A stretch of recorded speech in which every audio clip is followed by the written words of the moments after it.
Şimdi tabii Urfa inançlı bir şehir.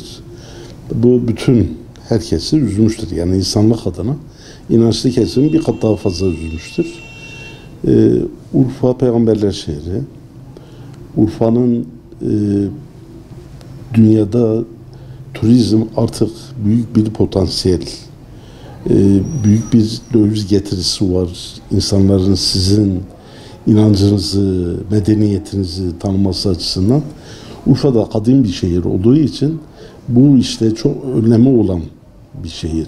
Göbekli Tepesi, Balıklı Gölü, peygamberler şehri olması hasebiyle.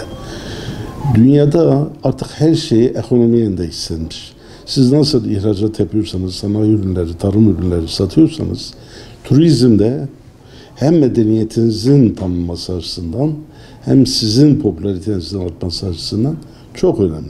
Bu bağlamda Urfa peygamberler şehri olması dolayısıyla ve kadim bir şehir dolayısıyla olmasıyla Urfa'nın ziyaret edilen turizm, inanç turizminden dolayı epey bir yeri var.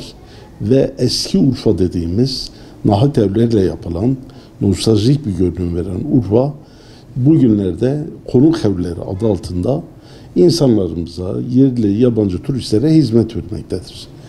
Ve sıra gecesi oralarda icra edilmektedir. Sıra gecesi de bizim dostluk adına, alaylı bir cemaatleşme adına büyük bir kültür vesilesidir. Ve Urfa'dan bütün Türkiye'ye bu yayıldı. İnsanların da bunu görmesi çok gayet doğal ve bu kültüre edinmesi lazım. Ama şimdi tabii turizm amaçlı biraz daha profesyonel manada yapılıyor. Gerçek, otantik haliyle bir sıra gecesi değil. Fakat bu da olsun.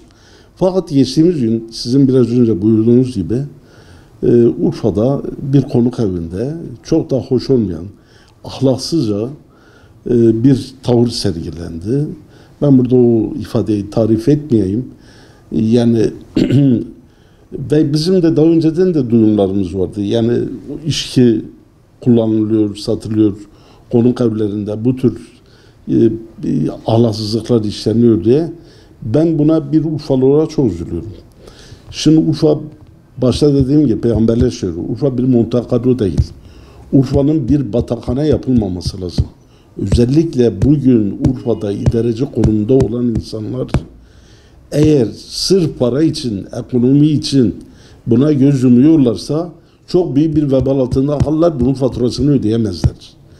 Yani bu böyle gidecek demek değildir. Bu Urfa'nın esas kendi otantik görüntüsüne bürünmesi, bir kapasiteliğin, ahlaksızlığın bir an evvel belleklere yerleşmemesi için silinmesi lazım. Çünkü ben Urfa'nın bir çocuğu olarak Urfa'nın pislikle, ahlaksızlıkla, batakhaneyle anılmasını istemiyorum. Urfa'nın peygamberler şehri olarak hakikaten inançlı bir medeniyetin temsil edildiği kadim bir şehir olarak bir Kudüs gibi, bir Mekke-i Mükerreme gibi, bir Medine-i Münevvere gibi anılmasını istiyorum. Bu noktada mevcut idarecileri göreve davet ediyorum.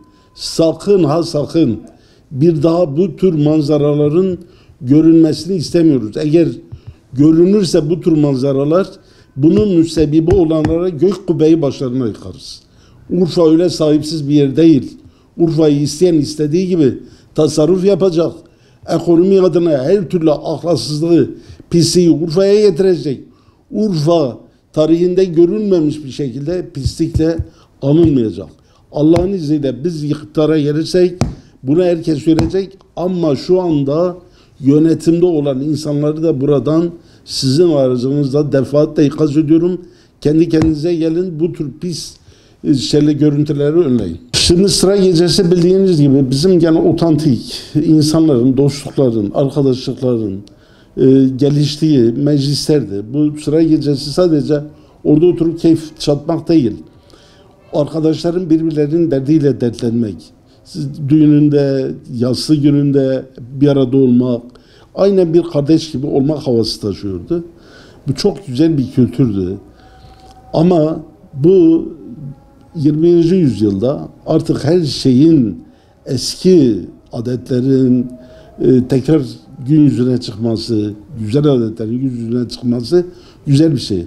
Fakat bu dejenere edildi. Dejenere edildi, artık profesyoneliteye dönüştürüldü. Yani bizim burada inanç açımızdan da, ahlaki açıdan da, Urfa'nın gelecekte bizim evlatlarımızın yetişmesi açısından da bu tasvip edilebilir bir durum değildir. Tabii ki yani müzik eşliğinde insanlar gelirler, Urfa'nın şarkılarını, türkülerini, folklorunu öğrenirler, inanç yerlerini gezerler, alışveriş ederler. Bunlar çok güzel şeyler. Bizi tanıma imkanları olur. Ama bizim kendi kendimizi iyi, güzel, doğru, faydalı, adaletli insanlar olarak bir medeniyetin temsilcisi olarak tanıtmamız lazım. Biz Batı'nın normlarına, ahlaksızlıklarına alıp biz de sizin gibi dejener olduk, asimilasyona uğradık gibi saçma sapan akımlara kapılmamamız lazım. Biz inancımız neyse medeniyetimiz de odur. Biz onu yaşayıp ve yaşatmamız lazım. Konuk evlerinde de bunların insanlara tanıtılması lazım. Kutsal yerlerin, cami gibi, okul gibi kutsal yerlerin yanında bu tür işkili mekanların bulunmaması icap eder. Zaten bu tür mekanlara bu tür hizmetlerin de verilmemesi gerekir. Bunu ben buradan görevlisi Sayın Valimiz, Emniyet Müdürümüz, efendime söyleyeyim Büyükşehir Belediye Başkanımız ve ilçe belediye başkanlarımıza buradan uyarıyorum. Onları göreve davet ediyorum. Bu denetlemelerin, kontrollerin daha çok sık yapılmasını, bizim bu kutsal mekanlara, manevi mekanlara, inancımızı yaşadığımız, kutsal havayı soluduğumuz mekanlara bu tür kepazeliklerin katılmaması lazım. Bunu bir an evvel icranın başındaki insanların önlemesi lazım. Dediğim gibi bir insanların bir araya gelmesi, hem dert olması, hem hal olması, yani zaten sıra geceleri bizim bugün deklare afişe edildiği gibi sadece müziğin olduğu sıra gecesi değil. Her kesim sıra gecesinde, her meşrepten insan kendi meşrebinin gereğini yapar. Yani çoğu yerlerde sıra gecelerinde bir alim efendi gelir, bir hoca efendi gelir, bir bilge akil insan gelir. İnsanlığa, inancı üzerine, fazilet üzerine, erdem üzerine, ulvi değerler üzerine sohbet eder. İnsanların ruh nosyonları çok daha mükemmel hale gelir. Ve sevgiyi, kardeşliği, insanlığı, ahlakı, güzel ahlakı orada sınırlanır. Her sıra gecesi müziğin icra edildiği bir manasına gelmez yani. Farklı farklı meşrepten, farklı insanlar. Ama önceliğinde o meclis bir meclistir. O mecliste bilgili insan, bilge insan, faziletli insan, alim insan gelir, konuşur. İnsanlar ondan istifade ederler, feyiz alırlar. Onun ruh halini üstlenirler. O manevi atmosferi teneffüs ederler. Sıra gecesi demek ki zaman içerisinde meşreplerin dejenerasyonuyla filan şimdi bu boyuta geldi. Ama sıra gecesi daha çok Urfalıların birbirleriyle tanışması, arkadaş olması, kardeş olması. Şimdi mesela sıra gecesine gezen iki arkadaşı çocukları biz babalarımız kardeş derler. Amca çocuğuyuz derler. Yani o kültürde bir ev gibiydik derler. Yani o kültürdü yani sıra gecesi. Ben bir Şanlıurfa çocuğu olarak ben inanıyorum bütün Şanlıurfalı hemşehrilerimizin gözünde çok nadide bir şehir. Ben bu şehirde okudum, büyüdüm, doğdum, bu şehirde kazandım, bu şehrin milletvekili oldum. Ben bu şehrime inancım doğrultusunda hizmet etmek istiyorum. Yani illa bunun için makam mevki şart değil. Siz duruşunuzla, lisan-ı halle, lisan-ı kalle hizmet edersiniz.